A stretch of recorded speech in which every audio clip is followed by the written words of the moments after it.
pag-usapan lahat na nangyayari sa atin. Pagkatapos ako lamunin at suyuin ang panahon, pati sa panaginip di man lang uminahon. Sadyang gusto ko lang naman tanong.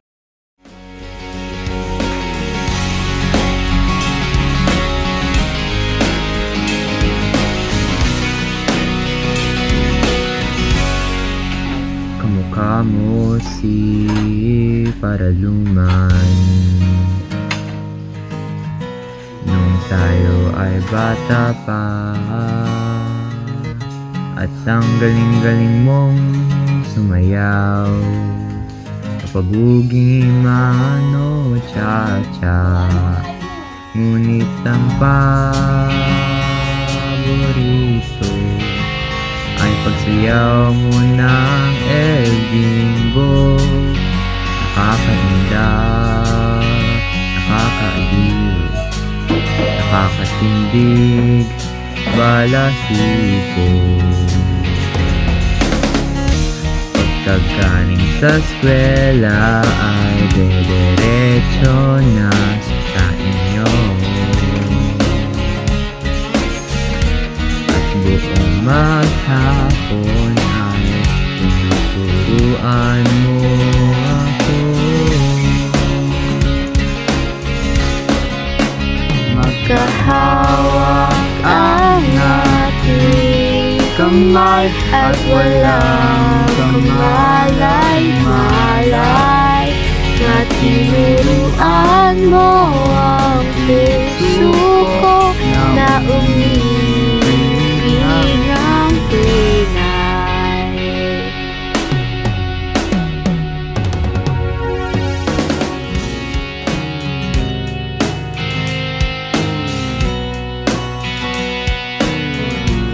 Lumiwanag ang buhay habang tayo'y magkaakbay, at dahan-dahang lumilas ang kampo sa kilis mong braso.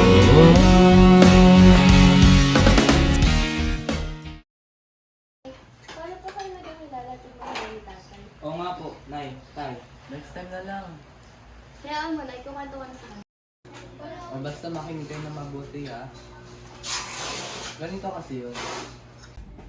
Magandang araw po, Tino. O iyo, ikaw na naman.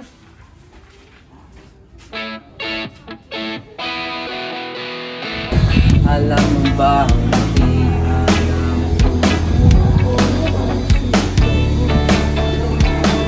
sa paborito na pagkakalalaskan? O bakit ba?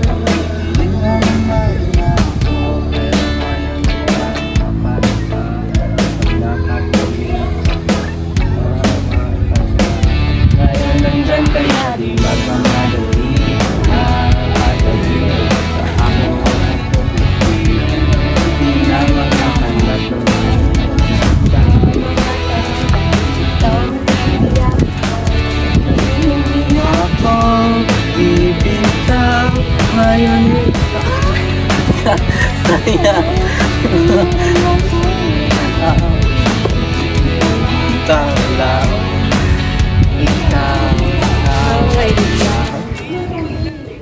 Noong panahon na iyon ay nagsasama na ang kanilang mga magulang, sina Irene at Miguel. Makikita mo na dalisay ang pagmamahalan nila sa isa't isa. Ngunit isang araw ay nagkaroon sila ng hindi pagkakaintindihan. Ba't ang tahimik mo?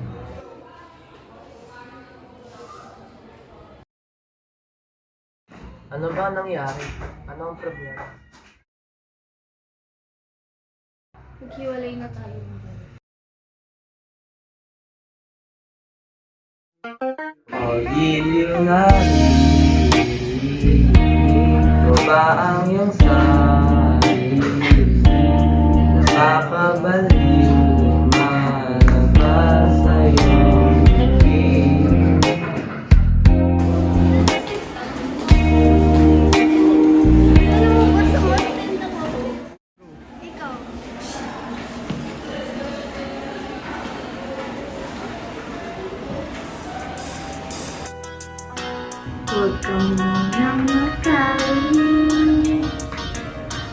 sana'y pakinggan. Ko balak ang ika'y saktan. Hindi ikaw ang problema, wala akong iba. Tulad ng iyong hinala, sarili ay dinaantungan. Hindi ko malaman ano ba ang dahilan ng pansamantalang pag-ibig ko ng kalayaan. Na mahal kita, pero kailangan ko lang mag-isa. Huwag mong isipin na hindi ko mahal. Sarili ko na hanapin ko lang. At ang panako na tumilas, hanapin ko lang.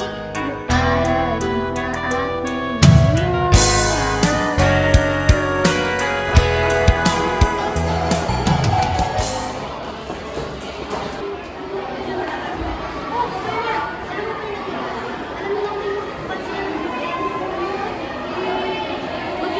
Sila kasi si Irene may kinakasama ibang lalaki. Bakit pinapos pa rin kami? Grabe na talagang galing. Ngunit hindi pa man sila sigurado sa pasyon nila, ang balita ay kumalat at nalaman na ito ng mga kaibigan nila. Isa na rin dito ang babaeng nagkakagusto kay Miguel, si Narin. Tingid sa kalaman ng lahat, siya ang nagkalat ng balita dahil matagal nang napupusuan ni Narin ang binata. Nais na dalaga na gamitin ang pagkakataong ito upang makuha ang loob ni Miguel.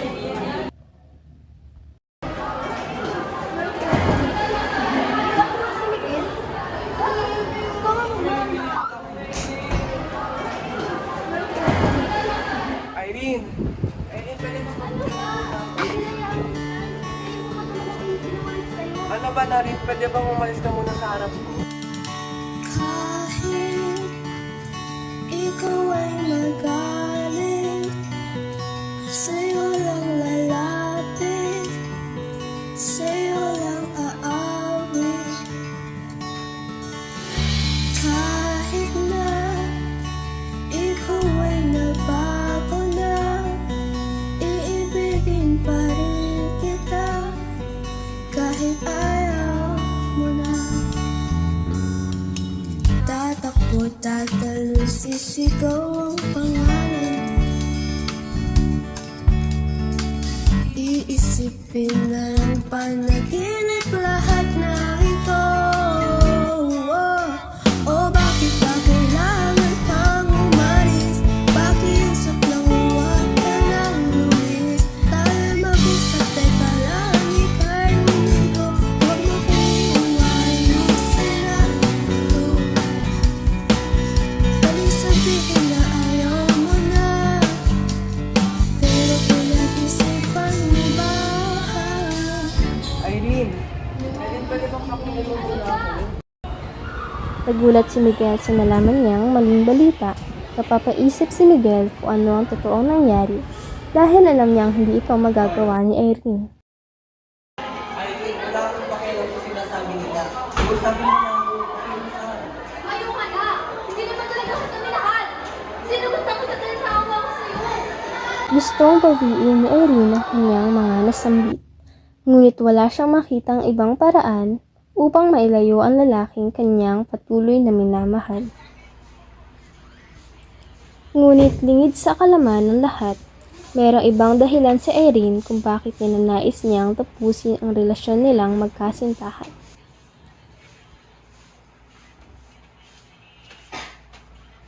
Bakit ang baba na nakuha mong grado?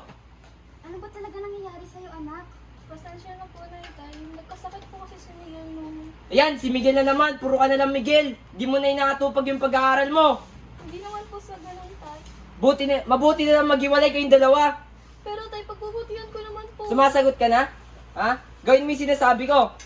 Mabuti na lang maghiwalay kayo o baka masaktan ko yung Miguel na yan. Ilang taon na ang lumipas at nawala na ng koneksyon ng dalawa, sapagkat pinagbutihan ni Irene ang kanyang pag-aaral upang makamit ang magandang kinabukasan na kanyang hinahangad.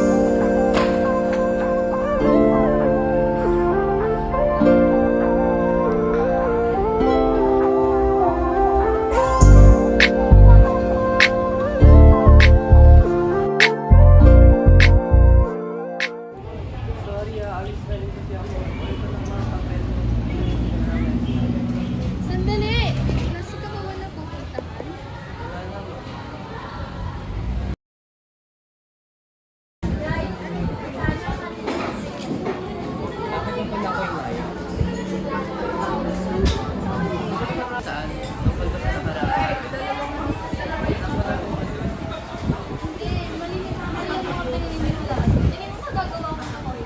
Ha? Ano? Mahal pa rin kita. Pinaniwalakan mo rin sa lahat ng yun. Sinabi niya na naloko kita para makuha ang loob mo. At sorry. Sorry dahil nasaktan kita. Nagsinungaling lang naman ako upang makapag-aral ng maayos. Dahil ang akala ng mga magulang ko ay ikaw ang dahilan kung bakit napapabayaan ko ang pag-aaral ko. At alam ko rin na ipaglalaban mo ang samahan natin kaya pinili ko na lang na magsinungaling.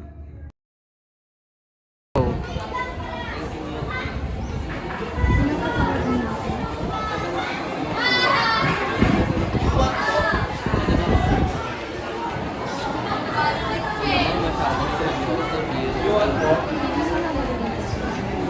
Papaalam mo na ako.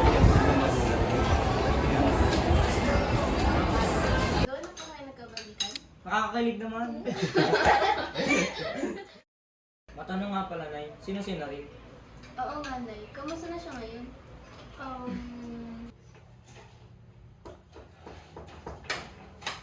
Pasok! Magandang umaga! Hi, Ninang. Paano po, Ninang Rina? May mga dalawang pagkain para sa inyo. Mukhang happy family kayo ah. Ikaw, kamusta naman? Okay lang. Ito sa buhay, nagtatrabaho. Nang, kamusta ko, Nang? Kuya na, kumaya ka naman. Hindi, okay lang. Bigay ko na lang sa Pasko mga pamasko. Yay!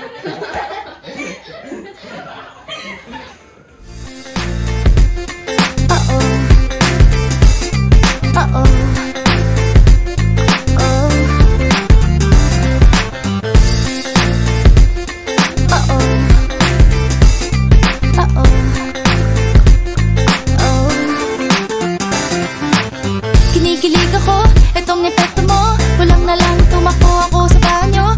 Nakakatakot ka, sumusobra ka. Nakatatak sa isip kong hindi sa iyong mukha. Naku, ano ba yan? Puro ganyan na lang. Wala ka nang alam gawin kundi magparamdam. Hindi ko na alam, ano pa dapat ang iisipin ko o dapat ba na wag na lang. Tuwing gabi ka lang nagte-text, message ko walang effect. Nag-aantay kung ano nang next upang aking utak ay maset. O ano ba nadarama?